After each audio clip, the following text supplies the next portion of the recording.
Oh, look at that. You're just awake. Whoops.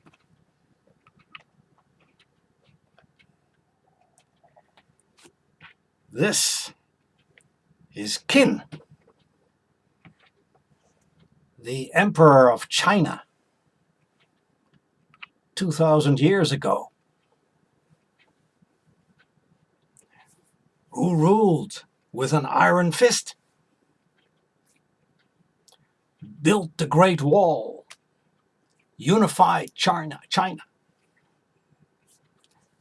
and built his own mausoleum with a terracotta army.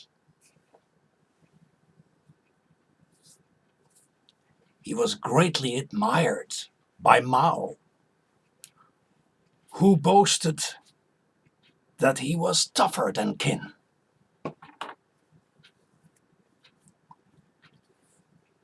And Mao, of course, is greatly admired by the current ruler, Xi.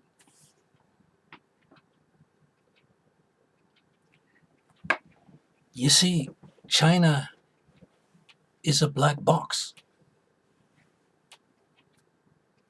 ruled by 7 men, the Standing Committee of the Politburo of the Communist Party, who recently decided to devalue the Chinese currency the most in 20 years.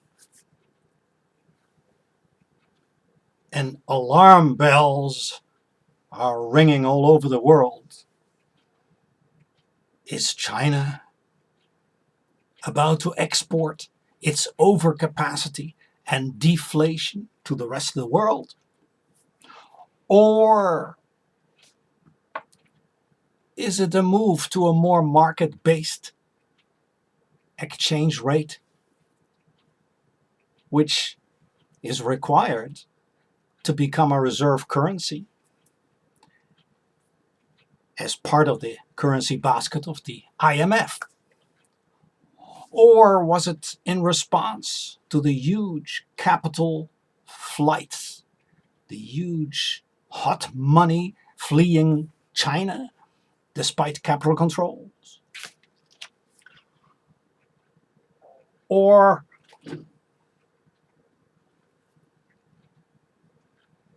is this a one-off? Or are they joining in the currency war that has been going on for some time? Because the effective exchange rate of the Chinese currency, the yuan, went up 50% in the last 10 years.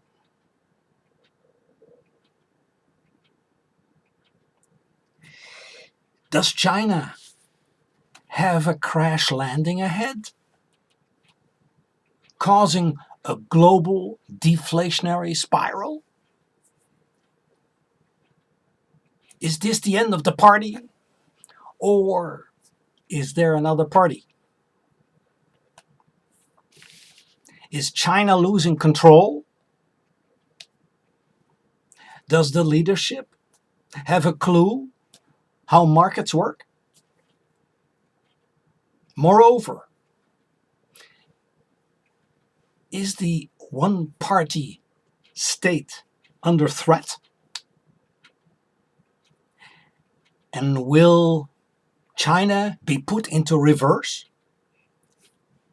Back to the times under Mao and Qin?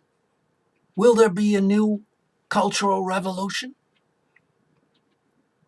Because these 7 men are focused on their own survival.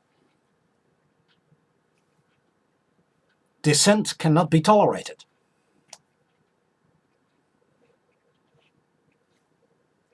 There is a household registration system to keep the Chinese in check, because 50% of the Chinese are still living in rural areas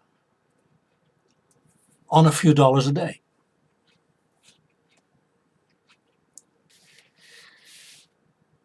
What is happening to the biggest credit bubble the world has ever seen? Will it burst? Will it cripple the world and cause another global depression? This isn't a pretty picture. Debt in China went up 400% in the last 7 years and has risen to an unsustainable level. And non-bank finance, so-called shadow banking,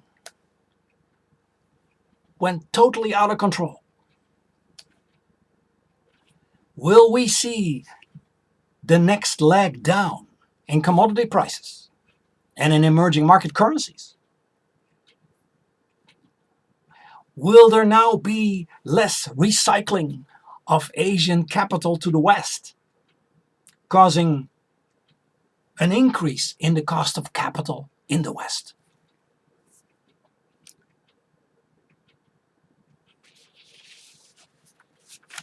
Questions, questions, questions. We don't know the answer yet, but we do know the world is living on borrowed time.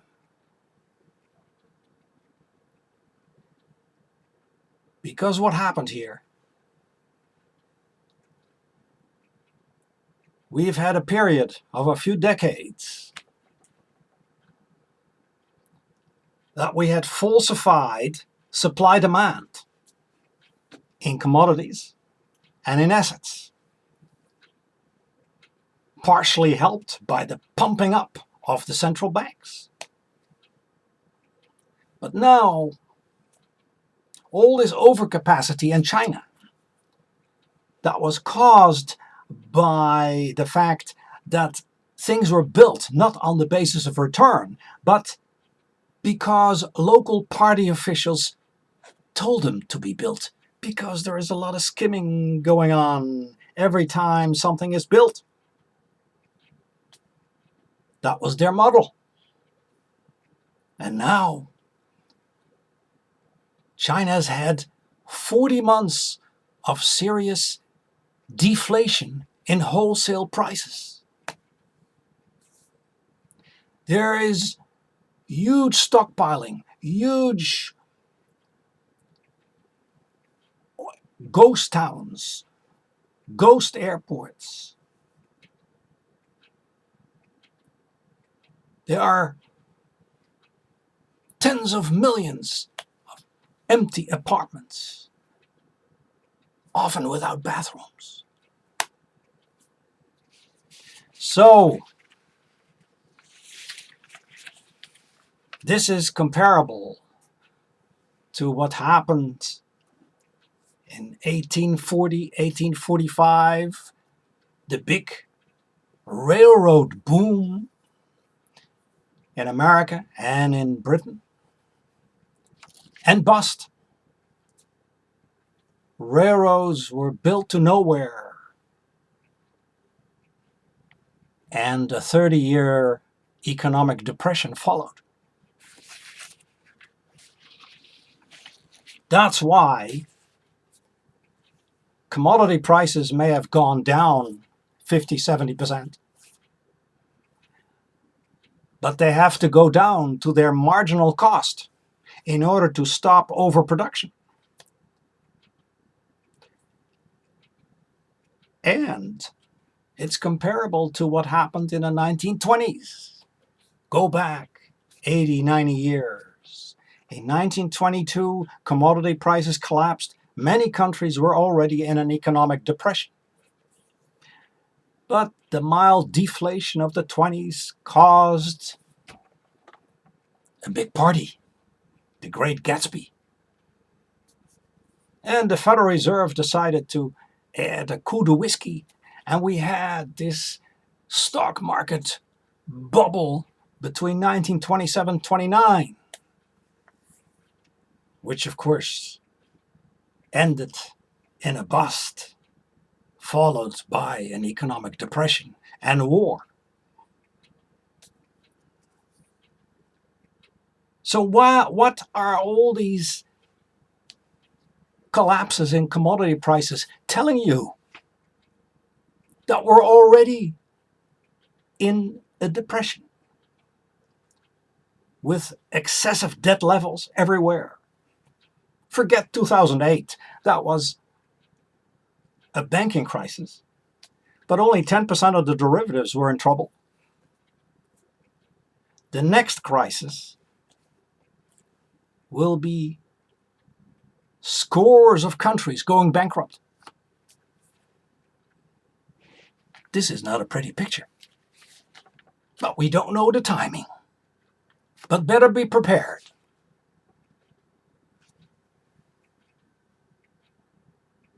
All asset bubbles will pop. Real estate, stock prices, they will all go down 50% or more. And commodity prices will have another leg down. The only protection is US dollar cash, US treasuries, where the yield on the 10-year will collapse to below 1%. The yield on the 30-year to below 2% in the next few years. So the big bull market in treasuries of the last 34 years is not over yet. And obviously, you want to have some gold as an insurance, and some food at home. Thanks. Until next time.